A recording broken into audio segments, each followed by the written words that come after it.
조금 바닥권의 느낌이 나타나지 않나 라고 보여지는데, 오늘 장 전에 보니까 약간 반대 매매성의 물량들이 조금 나오는 흐름이 있었는데, 거기에 대한 반등 신호가 아닌가 라고 보여지고요. 항상 이 저점에 떨어졌을 때 어떤 종목만이 아니라 이 시장 전체 다양한 어떤 신용에 대한 물량들이 쏟아질 수 있는 그런 부분들이 있습니다. 아주 큰 물량이 나온 건 아니지만 약간의 신호가 나타났다라고 보여지고, 거기에 대해서 일시적인 반등이 나왔다, 상승보다는 반등이었다라고 보면 될 것 같고요.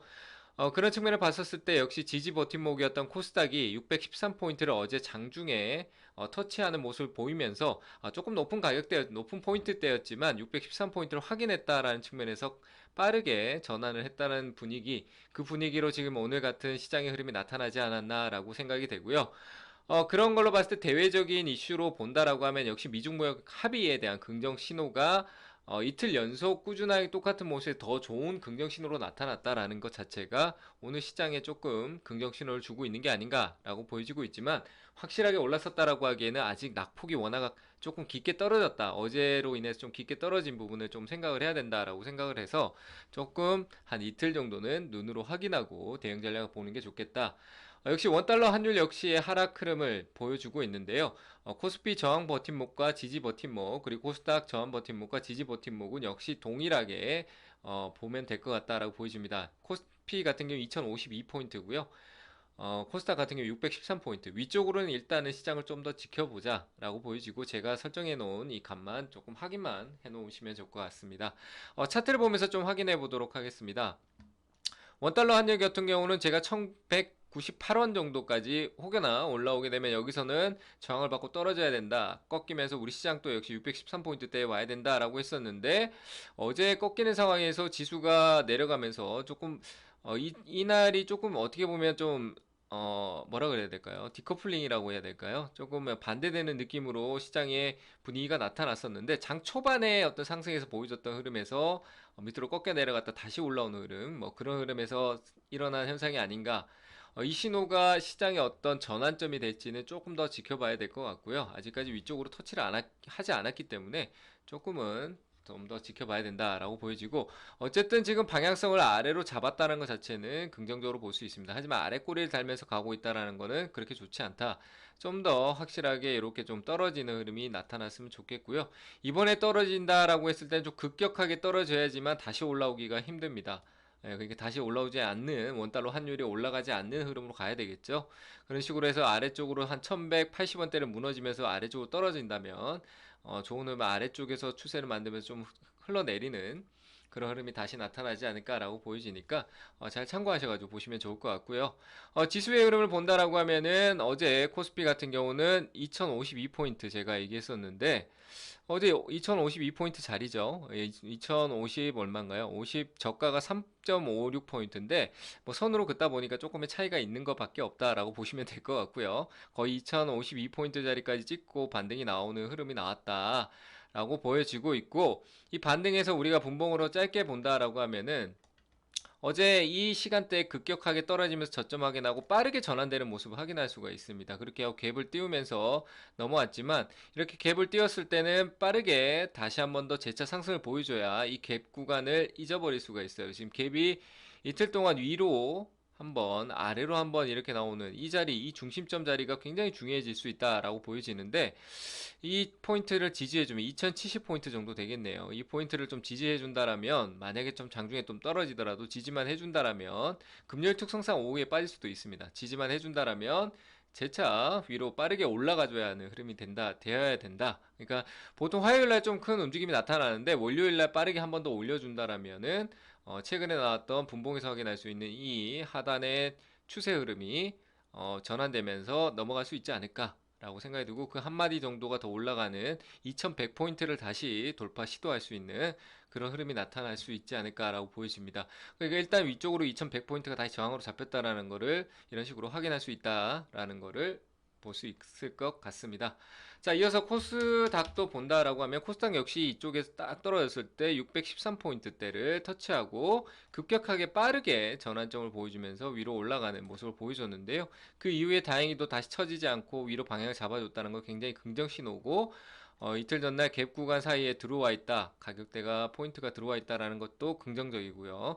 여기서 빠지지 않고 빠르게 올라갔으면 좋겠다. 지금 이 자리가 한번 살짝 눌림이 나왔는데 이걸 강하게 지탱해주는 모습을 보여주면서 외국인 수급이 좀 더 탄력적으로 강하게 들어와주면서 시장을 끌어올려 버리는 그런 흐름으로 나타나서 이전에 있던 이 갭 구간 있죠. 이 구간을 터치하면서 돌파하는 흐름, 안착을 한다면 한 632포인트 정도가 될 것 같습니다. 이 자리 정도를 좀 위로 안착만 해주는, 여기까지 일단 올라가는 시도를 하겠다라고 보여지고 있고, 안착만 해준다라면은 조금 이제는 전환되는 흐름이 만들어질 수 있다 라고 볼 수 있을 것 같으니까요. 지금 제가 했는 내용을 잘 참고하셔가지고 보시면 좋을 것 같습니다. 자, 그러면 이어서 오늘 시장에 관심 있게 볼 만한 종목을 보도록 하겠습니다. 황금봉이 골든봉을 잡아라. 그럼 탑픽 종목 확인해 보겠습니다. 한정 KPS. 이 종목을 선택한 이유는 시장 하락에도 추세 흐름을 유지하면서 상승 시도를 하고 있다.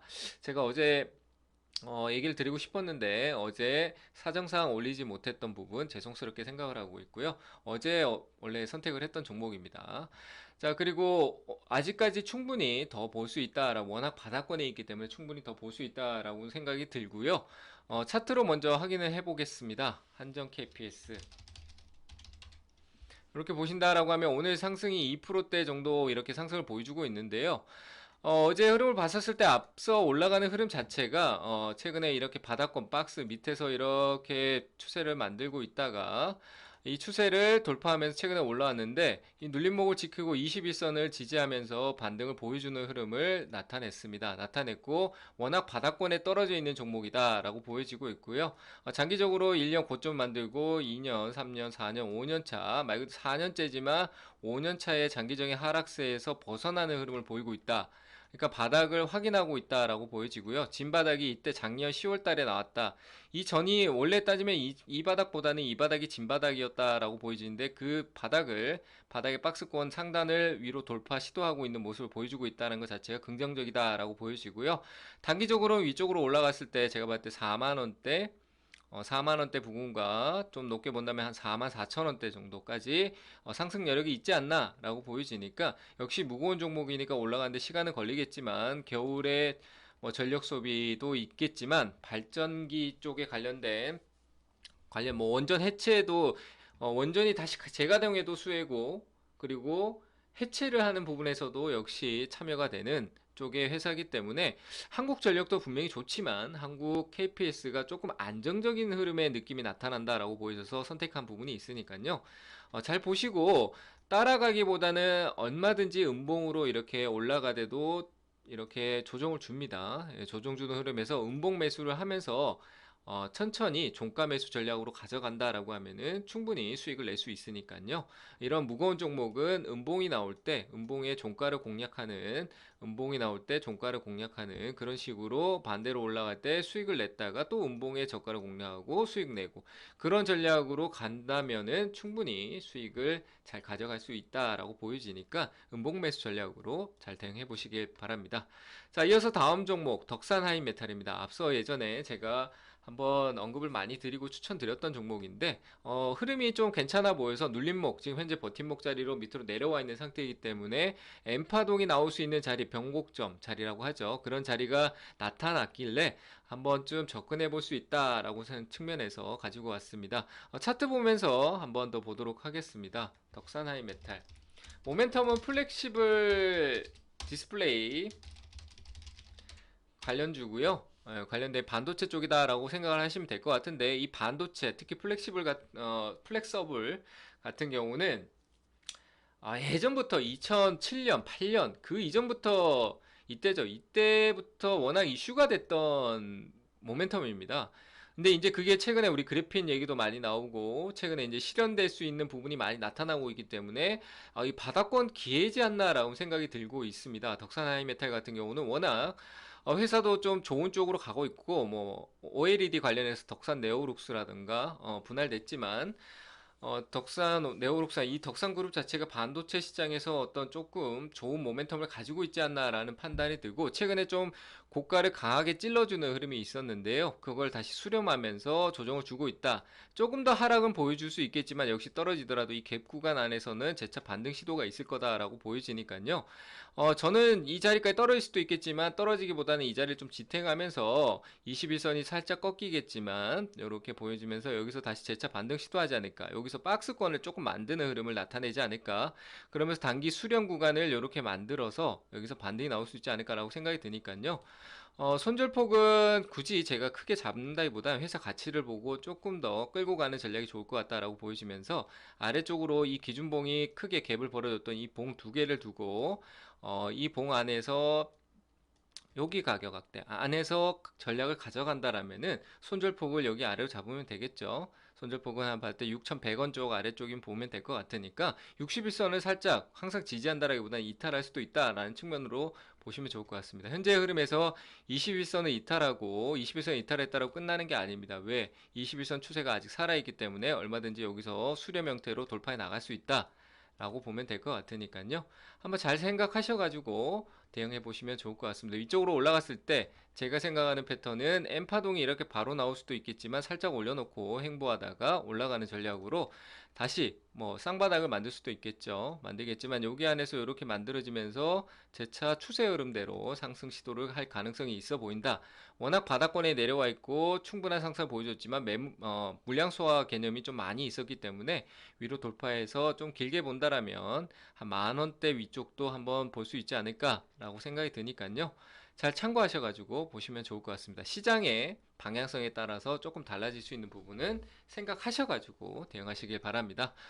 자, 시장이 오늘 반등이 조금 나와주고는 있지만 아직까지 뚜렷한 상승이다라고 보기는 어려운 장입니다. 그렇기 때문에 다행히도 오늘 이 어제의 음봉의 가치는 이런 음봉이 나온다. 이거 자체로 분봉에서 봤을 때 수렴 형태입니다. 이렇게 수렴이 되고 있는데 내일 방향성이 월요일 날 이후 다음 주 방향성이 굉장히 중요하다라고 보여지니까요. 방향이 전환된다면 632포인트 잘 확인하시고 대응해 보시면 좋을 것 같습니다. 자, 그러면 오늘 한국부엉이